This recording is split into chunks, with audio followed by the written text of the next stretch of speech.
를 사고 함께 그곳에서 여호와를 위하여 제단을 쌓고 번제와 화목제를 드렸더니 이에 여호와께서 그 땅을 위한 기도를 들으심에 이스라엘의 재앙이 그쳤더라. 아멘. 네, 오늘은 다윗 7번째 시간입니다. 아마 다윗 시리즈는 마지막이 될 것 같습니다. 다윗은 인생 끝에 갈수록 자기의 인생에 분명한 그런 목적, 구체적인 목적을 가지고 살았습니다. 그것이 무엇이냐면 바로 성전을 건축하는 것이었습니다. 여호와를 위한 성전을 건축하는 것이 그의 일생의 꿈이요 구체적인 목적이었죠. 물론 다윗의 인생의 영적인 목적은 시종 하나님을 기쁘시게 해드리는 것, 영화롭게 하는 것이었지만 구체적인 목적은 하나님의 성전이 없는 것에 대한 그 애통함이 굉장했습니다. 다윗이 자기는 참 호화로운 그런 처소에 왕궁에 살고 있는데 하나님의 법궤가 떠돌이처럼 떠도는 그런 모습을 보면서 누추한 장막에 있는 것을 보면서 어떻게 하면 성전을 건축해서 하나님 앞에 영광을 올려드릴 수 있을까? 시종 그것을 생각했던 사람이었습니다. 그래서 자기 인생의 말년에 끝자락에 과업을 성전을 건축하는 것으로 잡았는데 하나님께서 다윗은 생전에 피를 많이 흘린 장수였기 때문에 군인이었기 때문에 너는 성전을 지을 수가 없다. 네 아들 솔로몬이 짓도록 해라. 이렇게 해서 결국은 다윗이 성전 건축을 위한 준비 작업까지 완전히 마치는 데까지 이제 과업을 이루게 됩니다. 그런데 그 성전을 건축하기 전에 그 성전이 건축하게 되기까지 다윗을 통해서 하나님이 이루시는 그 역사의 경륜이 참 특이합니다. 경륜이라는 것은 하나님께서 어떤 큰 계획과 포부를 가지고 계시고 어떤 세상을 다스리시면서 하나님의 능력과 권세로 다스리시면서 그 하나님의 뜻하신 바를 이루어가는 그 과정, 그 하나님의 그런 역사를 경륜이라 그러거든요.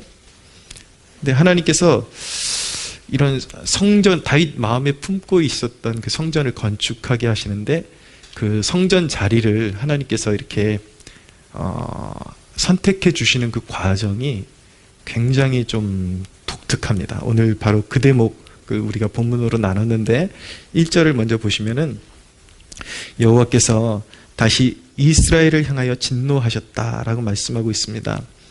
우리가 이 본문은 많이 접해 보셨죠. 다윗이 인구 계수하다가 하나님한테 이렇게 징벌을 받는 대목 아닙니까? 우리는 흔히 생각할 때에 다윗이 잘못해가지고 이스라엘 백성들이 희생을 당했다. 그렇게 막연하게 생각하고 있었을 가능성이 큰데 이 사무엘 하 24장 1절을 보면은 이미 다윗이 그런 일을 행하기 전부터 하나님께서 이스라엘을 향하여 진노를 품고 계셨다라고 말씀하고 있습니다. 그러니까 이스라엘 백성들이 하나님 앞에 징계받을 일이 있기 때문에 하나님께서 다윗을 이렇게 격동하도록 그렇게 하나님께서 개입하신 것이다. 이 사건의 전말이 그런 것입니다. 그래서 과연 이스라엘 백성들이 무엇 때문에 하나님의 진노를 샀는가 정확히 알 길은 없습니다. 그런데 많은 학자들이 추측을 할 때에 압살롬이 다윗을 반역할 때에 그 압살롬의 반역에 동조했던 그 이스라엘의 죄, 그리고 나중에 세바라는 인물까지 다윗을 모반을 했는데 이스라엘 백성들의 마음을 돌려가지고 역적짓을 했는데 거기에 또 상당수의 이스라엘 백성들이 함께 그 반역에 동조한 사건이 있습니다. 아마 이렇게 하나님께서 신정 왕국으로 세우시기 위해서 선택한 그런 왕을, 리더를 배척하고 등을 돌렸던 그 죄를 하나님께서 물으신 것이다 라고 그렇게 추측을 하기도 합니다. 그리고 보면은 하나님께서 1절 또 보시면은 그들을 치시려고 다윗을 격동시키셨다라고 말씀하고 있습니다. 그러니까 또 다른 본문에 보면 사탄이 다윗을 이제 시험한 것으로 나오는데, 하나님께서 이스라엘 백성들의 태도가 그릇돼 있고, 또한 다윗의 어떤 면모가, 그 마음이 하나님 보시기에 어그러져 있던 것이 보였기 때문에 사탄이 다윗에게 격동질시키는 것을 하나님께서 허용하신 것으로 그렇게 이해가 되는 것입니다. 그러고서 다윗이 갑자기 그 사탄의 격동질을 받아가지고 인구조사를 하게 되죠. 근데 좀 의아하지 않습니까? 사람 수를 세는 것이 그렇게 잘못된 일인가? 근데 거기에는 또 속내가 있다라는 것을 알게 됩니다. 하나님만 의지했던 다윗 왕이었는데, 정말 죽기까지 하나님만 의지했던 다윗 왕이었는데, 사람 수를 보고 다윗이 승리를 거둔 적이 없었고, 군사의 많음으로 인해서 다윗이 승리를 거둔 적이 없었고, 다윗의 일생은 철저히 하나님만 의지해서 승리를 거두었던 인생이었는데, 이제 노년이 되고 나라가 부강해지니까 이제 스스로가 얼마나 패권을 쥘 수 있는 강대한 힘이 있는지 스스로를 증명하고, 그 과시욕을 그 마음의 중심에 즐기려고 했던 그런 모습이 다윗에게 보여집니다.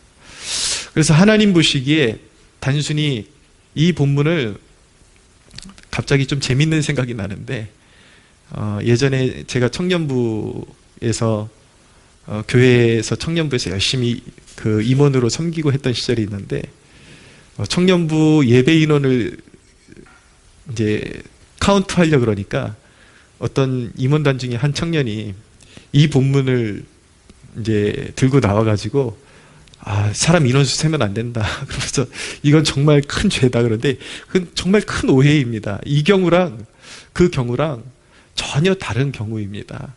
교회에서 어떤 행정적인 필요에 의해서 사람 인원수를 세는 것과 지금 이 다윗의 인구조사는 차원이 다른 이야기를 하고 있는 것입니다. 그래서 성경을 항상 그렇게 좀 어긋나게 그렇게 해석하는 그 버릇을 가진 사람들이 있어요. 그런데 항상 성경을 읽을 때는 그 속내가 무엇인지, 이 사건의, 그러니까 그 내막에 있는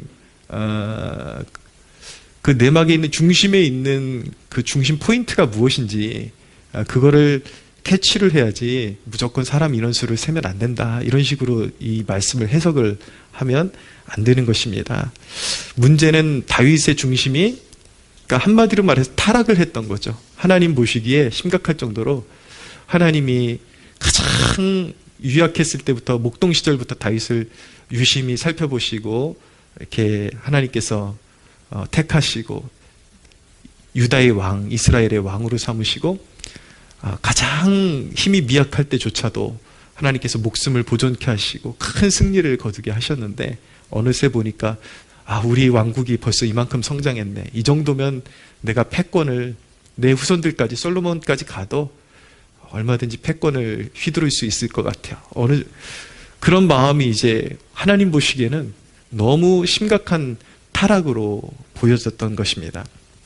그래서 하나님께서 이 문제를 해결하시기 위해서, 벌을 내리시기 위해서 선지자 갓을 다윗에게 보내셨죠. 그래서 세 가지 옵션을 주시는데, 하나는 7년 동안 기근을 맞는 것과, 또 하나는 석 달 동안 대적에게 쫓기는 것, 또 다른 하나는 3일간의 온역이 퍼져서, 전염병이 퍼져서 이제 징계를 받는 것.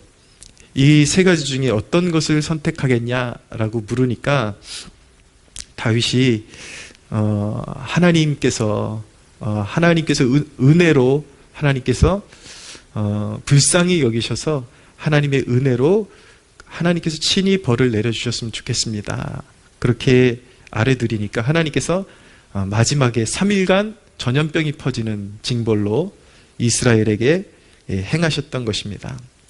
그랬더니 그 전염병으로 인해서 하루아침에 7만 명이 죽었습니다. 근데 하나님 보시기에 하루아침에 7만 명이 죽고 3일 동안 벌을 내리신다 그랬는데, 이걸 계속 진행하다가는 이스라엘 백성들 가운데 남는 사람이 없을 것 같으시니까 하나님께서 이제 그 뜻을 돌이키십니다. 그것이 바로 16절입니다. 천사가 예루살렘을 향하여 그의 손을 들어 멸하려 하더니 여호와께서 이 재앙 내리심을 뉘우치사 백성을 멸하는 천사에게 이르시되 족하다. 이제는 내 손을 거두라 하시니 여호와의 사자가 여부 사람 아라우나의 타작마당 곁에 서 있는지라 라고 말씀을 하고 있습니다. 하나님께서 뉘우치사니까 하나님께서 실수라고 생각하시고 번복하셨다라는 의미로 받아들여서는 안 되고, 여기에 하나님의 그 경륜, 하나님의 뜻과 목적을 이루시기 위한 하나님의 그런 통치의 그런 섭리가 여기 담겨 있다라는 것을 알아야 합니다. 중요한 것은 하나님께서 백성들을 멸하기로 하셨는데 하나님께서 그 뜻을 돌이켜 주셔야 백성들에게 구원의 소망이 생긴다라는 것, 매우 중요한 것입니다. 하나님의 은혜와 긍휼이 아니면 사람에게 무슨 소망이 있겠습니까? 그렇기 때문에 우리도 실책했을 때, 하나님 앞에 범죄했을 때, 그 죄악이 드러났을 때 살려고 하나님의 그 얼굴을 피해서 도망치면 절대 안 되는 것입니다. 하나님 앞에 징계를 받고 매를 맞더라도 하나님께로 돌아와야, 하나님이 긍휼을 베풀어 주셔야 다시 살 길이 열리는데, 때리시는 분도 하나님이시지만 살 길을 열어주시는 분도 하나님이시다라는 걸 우리가 꼭 기억해야 하는 것입니다. 그래서 하나님께서 우리를 불쌍히 여기실 때 다시 회복의 문을 여신다라는 것을 믿음을 가지고, 하나님께서 진노하셨을 때조차도 우리는 하나님의 낯빛을, 얼굴빛을 피해서 도망다니면 안 되고, 철저하게 오히려 하나님께서 징계의 매를 대실 때에 더 하나님의 품속으로 가까이 나아가서 하나님이 긍휼히 여기심을 바랄 수 있어야 하는 것입니다. 할렐루야. 그래서 하나님께서 천사의 손을 거두게 하셔서 이제 온역을 멈추게 하셨습니다. 근데 완전히 그 심판이 떠나가려면 이제 다윗에게 제사를 드려야 한다라고 말씀하셨는데, 이제 선지자 갓을 통해서 번제와 화목제를 드리게 하셨습니다. 근데 어디에서 드리게 하셨냐면 바로 아라우나라는 사람의 타작마당에서 번제를 드리게 하셨습니다. 그래서 다윗이 선지자 갓의 권유에 따라서 이 아라우나의 타작마당을 돈 주고 사서 거기서 이제 번제와 화목제를 드렸습니다. 근데 참 놀라운 사실은 무엇이냐면, 이 타작마당이 아라우나의 타작마당이었는데 이 타작마당이 겹치는 장소가 어디냐면 바로 아브라함이 이삭을 번제로 드리려고 했던 모리아산이 바로 이 장소인 것입니다. 하나님께서 아브라함에게 이제 이삭 대신에 양을 준비하셔서 인류의 대속자가 나실 것을 또한 예표적으로 보여주셨던 그 장소가 바로 이 모리아산, 오늘 이 말씀의 지명으로는 아라우나의 타작마당이 되는 것입니다. 그래서 이 아라우나의 타작마당과 창세기에 아브라함이 이삭을 번제로 드리려고 했던 모리아산이 겹치게 되는데, 바로 이곳이 하나님께서 정하신 성전의 터가 되는 것입니다. 백성과 다윗이 범죄했을 때에 하나님께서 사하시는, 그 죄를 사하시는 터를 성전 터로 지명하신 것은 참 오묘한 섭리로 보입니다. 성전은 어떤 곳입니까? 제사를 지내는 곳이잖아요. 성전은 제사를 지내는 곳으로서 사실 죄인들의 소망을 의미하는 것입니다.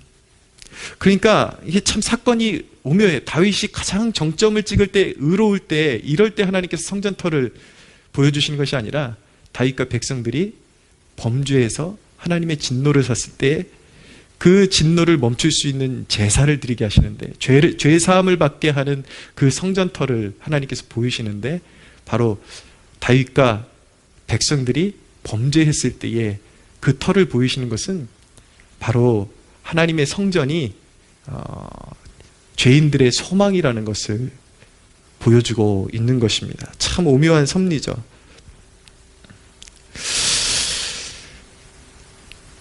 근데 그 성전조차도 사실은 과도기적인 성전이었고 참 성전은 바로 예수 그리스도가 되시는 것입니다. 이후에 이제 예수님이 오신 이후에는 하나님께서 성전을 폐하시고 예수 그리스도 그 자신이 성전이 되어 주셨습니다.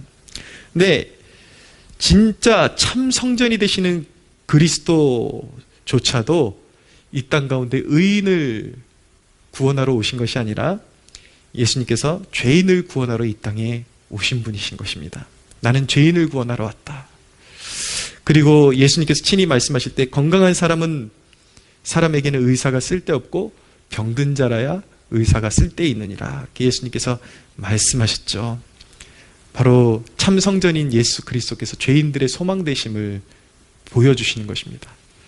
어떻게 보면 그 그림자 예수 그리스도가 죄인들의 소망 되신다라는 것을 온 백성이 하나님의 심판과 저주를 받아 죽어야 하는 그런 사건을 통해서 하나님께서 다윗으로 하여금 성전터에서 번제를 드리게 하셔서 바로 그 용서의 그 놀라운 역사를 하나님께서 간접적으로 보여주심으로 인해서 바로 예수 그리스도가 바로 죄인들을 위한 성전이다라는 것을 이렇게 또한 나타내 보여주시는 것입니다.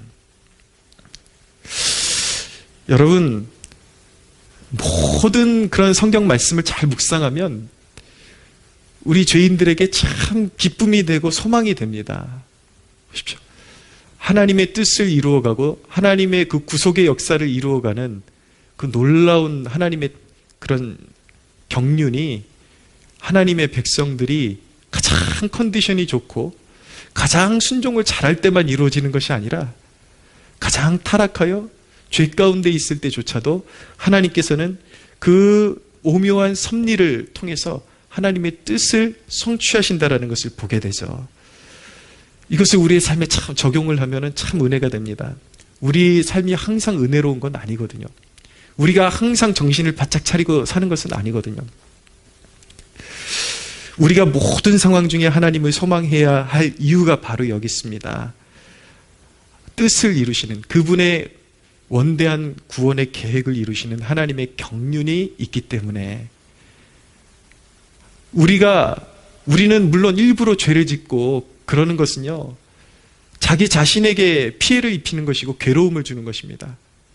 그래서 자기 스스로를 괴롭게 하는 그런 죄악에 스스로를 노출시키고 죄를 즐거워하고 이런 것들은 피해야 되지만 우리가 때때로 하나님 앞에 넘어질 때도 있고 실수할 때도 있고 하나님과 멀어질 때도 있고 이런데 그럼에도 불구하고 그렇게 우리의 영적인 상태가 땅바닥에 추락하고 곤두박질 칠 때조차도 우리가 하나님을 바라봐야 하는 이유는 무엇이냐면 우리가 컨디션이 좋을 때만 하나님의 뜻을 이루시는 것이 아니라 우리가 그런 밑바닥을 칠 때조차도 하나님을 바랄 때 하나님은 그 신비한 그 경륜의 역사로 말미암아 우리의 삶 가운데 가장 선한 길을 보이시기 때문에 우리는 모든 상황 가운데 우리가 컨디션이 좋을 때든지 아니면 가장 밑바닥을 칠 때든지 모든 어떤 상황에 상관없이 우리는 하나님을 소망하고 바랄 수 있어야 하는 것입니다. 할렐루야.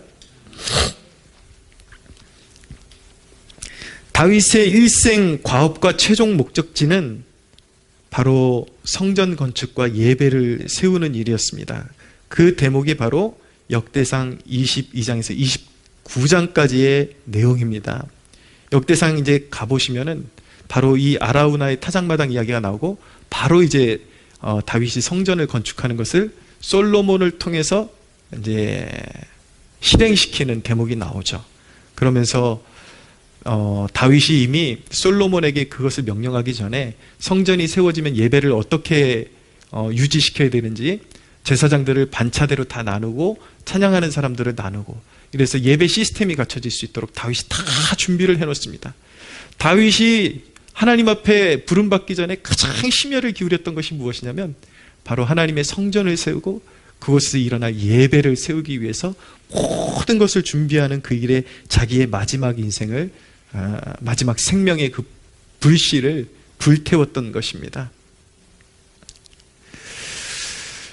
다윗이 모든 인생 가운데 엄청난 승리를 거두었잖아요. 하나님의 도우심으로. 다윗이 그 모든 승리와 자신이 얻은 명성을 통해 얻은 것으로 꿈꿨던 것이 무엇이냐면 바로 하나님의 이름이 이스라엘 중에서 높아지는 것, 그리고 하나님의 이름이 세계 중에서 영광 받으시는 것이었습니다. 그래서 다윗이 자기가 전쟁에서 승리하면서 탈취한 전리품들, 은, 금, 모든 보화를 인생의 말년에 그 모든 것을 하나님 앞에 쏟아놓으면서 이것으로 하나님의 성전을 짓게 하소서, 그렇게 헌신을 하면서 고백했던 내용이 바로 역대상 29장 14절인데, 나와 내 백성이 무엇이기에 이처럼 즐거운 마음으로 드릴 힘이 있었나이까? 모든 것이 주께로 말미암아 싸우니 우리가 주의 손에서 받은 것으로 주께 드렸을 뿐이니이다. 모든 것을 쏟아드리면서도 고백하는 다윗의 고백이 무엇이냐면, 이 모든 것을 사실은 하나님께서 주신 것을 돌려드리는 것 뿐입니다.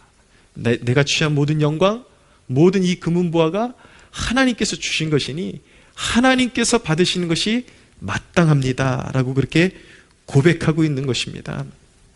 다윗은 자신이 일평생 받은 은혜, 그 은혜를 영광으로 돌려드리는 것이 다윗의 마지막 호흡 다하기까지 살아가는 목적이었습니다. 얼마나 아름답습니까, 여러분? 여러분의 삶의 목적은 어떻습니까?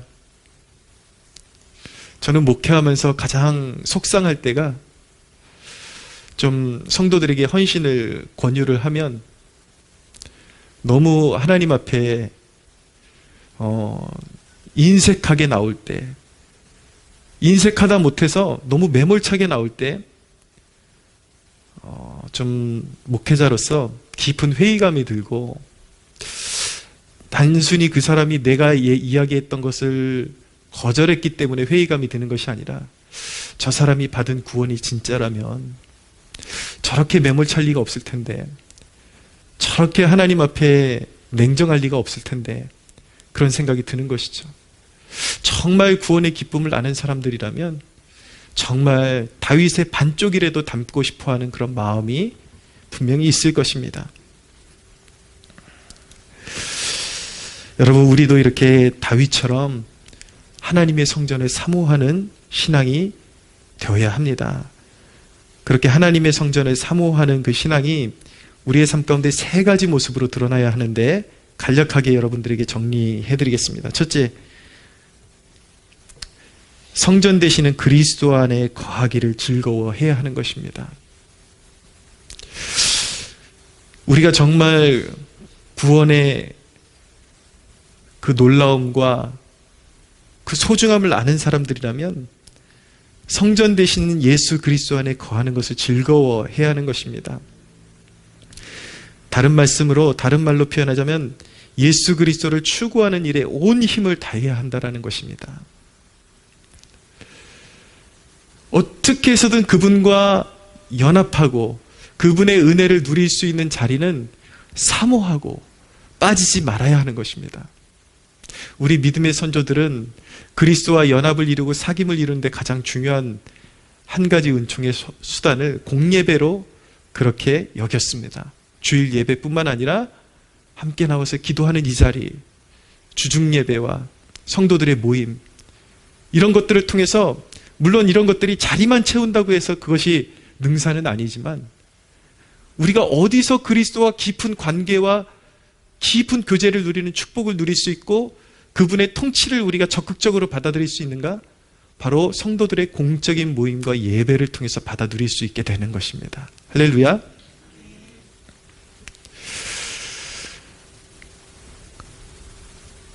일상을 살아가면서 늘 말씀에 틈만 나면 말씀 가까이 나가기로 소원하고, 말씀을 읽고, 틈나는 대로 기도 생활하고, 그래서 우리의 삶 가운데 예수 그리스도의 통치가 단순히 주일날만 도장 찍고 가는 선에서 머무르는 것이 아니라 우리의 삶의 모든 발걸음마다 예수 그리스도가 함께 하시고 통치하시도록 우리의 삶을 그분께 매일매일의 삶 가운데 헌신하는 것이 바로 성전 되시는 그리스도 안에 거하는 삶인 것입니다. 위대한 하나님께서 세우셨던, 사용하셨던 설교자 중에 영국의 존 찰스 라일이라는 분이 있습니다. 세간의 존 라일이라는 이름으로 더 알려져 있는 설교자인데, 제가 이분의 설교를 이렇게 읽으면서 너무 가슴에 와닿았던 대목이 무엇이냐면, 예수님을 영접한 성도들 가운데 정말 거뜬하게 천국문을 침노해서 들어가는 성도들이 있는 반면에, 안타깝게도 대다수의 성도들은 절름발이로 발을 질질 끌면서 천국에 간신히 들어가게 될 것이다 라는 대목, 너무 와닿았습니다. 그 시절이나 지금 제가 목회하는 이 시절이나 성도들의 영적인 상태는 똑같은 것 같습니다. 어떤 사람들은 예수님 믿겠다고 결단한 이후로 저절로 성장하고 저절로 모든 축복을 누릴 수 있는 것처럼 자신만만하게 아무것도 하지 않는 사람들이 있습니다. 그런데 그런 사람들을 보면 삶에 불필요한 고난이 많아요. 왜일까요? 심은 대로 거두는 것인데, 그리스도와의 교제 가운데 말씀의 원리를 알아야 죄악에 빠지지 않고 시험에 빠지지 않고 안전한 길로 걸어갈 수 있는데, 자기 눈을 가리고 소경으로, 예수님은 믿지만 하루하루를 소경으로 살아가기 때문에 당연히 늘 함정에 빠지고 나서 다리 하나 부러지고 아이고 여기 함정 있었네, 늘 신앙이 그런 식인 거예요. 왜입니까? 성전 되시는 예수 그리스도 안에 거하는 삶이 아니라 늘 예수님은 한쪽 구석에 밀어놓고 자기 인생을 고집하며 살아가기 때문에 늘 절름발이로 살아갈 수밖에 없는 것입니다. 사랑하는 여러분, 천국의 소망이 여러분들에게 있습니까? 예수님을 믿는 자입니까? 예수님을, 성전 되시는 예수 그리스도 안에 즐겁게 거함으로 말미암아 저 천성에 침노해서 거뜬히 들어가는 여러분들 되시기를 축원합니다. 두 번째로, 성전으로 지어져 가는 일에 열심을 내야 합니다. 여러분, 성령 충만에 대한 오해가 너무 많더라고요. 근데 생각해 보니까 제 자신도 목회 초반까지만 해도 그런 성향을 가지고 있었던 것 같아요. 많은 사람들이 성령 충만하면 감정적으로 달아오르는 것, 그 부분만 생각합니다. 그래서 저도 목회 초반에는 막 뭔가 뜨겁게 달아오른 목회자의 모습으로 보여줘야 되는 것 같아서 제 마음에서 진짜 성령께서 막 역사하시지 않는데도 불구하고 막 그 신령한 제스처들이 있거든요. 목회자들이 하는 막 쇼맨십으로 더 막 신령하게 보이려고. 목회 초반일수록 그런 게 더 강했던 것 같아요. 왜냐하면 진짜 성령 충만에 대한 오해가 깊이 제가 숙고해보지를 못했기 때문에. 그런데 여러분, 진정한 성령 충만이라는 것은 단순한 어떤 체험으로 와닿을 수도 있지만 그 체험이 예수 그리스도의 통치로 이어져서 그리스도의 통치가 우리의 삶의 곳곳에 미치게 하는 것입니다. 할렐루야. 여러분, 서신서, 신약 성경에 보면 서신서에 항상 서신서는 전반부와 후반부로 그렇게 구성이 되어 있거든요. 서신서의 전반부는 항상 교리를 다루는 것입니다. 그리스도께서 우리를 어떻게 사랑하시고 어떻게 대속하셨는지. 서신서의 후반부는 항상 적용, 실천으로 마무리가 되는 것입니다. 근데 우리는 항상 그 실천의 대목을 등한시 여기는 습관이 있어요. 그런데 성령 충만한 삶이라는 것은 무엇인가? 바로 그 서신서의 적용 부분이 우리에게 가르쳐주고 있는 주님의 계명을 삶의 모든 구석구석에 실천할 수 있는 능력을 받아서 그것을 삶의 구석구석에서 우리의 삶으로 구현해내는 것이 바로 성령 충만인 것입니다. 할렐루야. 뭐라고 말씀하고 있습니까? 거짓말하지 말아라. 너희 입에서 거짓말을 버려라.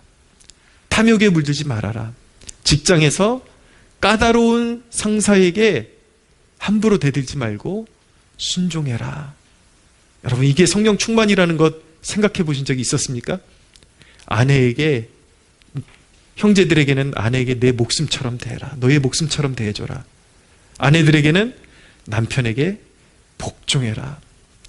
자녀들은 부모에게 순종하라. 그러나 부모는 자녀를 노엽게 시키지 말아라. 노엽게 하지 말아라. 그래서 항상 공의로운 그런 훈육이 가정 가운데 이루어져서 자녀는 부모가 무서운 줄도 알아야 되고, 그렇지만 부모는 그 권위를 가지고 자녀를 노엽게 하고 성질을 망치는 일에 힘써서는 안 된다라는 것을 보여주고 있는 것입니다. 직장에서, 가정에서, 교회에서 세워진 권위, 장로들에게 순복하고, 여기서 장로라는 것은 교회의 목회자들을 의미하는 것입니다. 장로들에게 순복하고, 리더십에게 순복하고, 서로 존중하고. 여러분, 오늘날의 성도들의 성령 충만의 개념은 얼마나 모호합니까? 그냥 박수 때려치고, 이게 나쁘다라는 게 아니에요. 이게 필요해요. 왜냐하면 또한 그 거룩한 감정이 순종으로 이어질 수 있기 때문에 감정도 중요한 것입니다. 그러나 맹목적으로 그냥 치고 소리 지르고, 이게 성령 충만은 아니라는 것입니다. 사랑하는 여러분, 성령으로 충만해져서 하나님께서 우리에게 원하시는 것은 무엇이냐면 그리스도의 장성한 분량까지 자라나라. 할렐루야.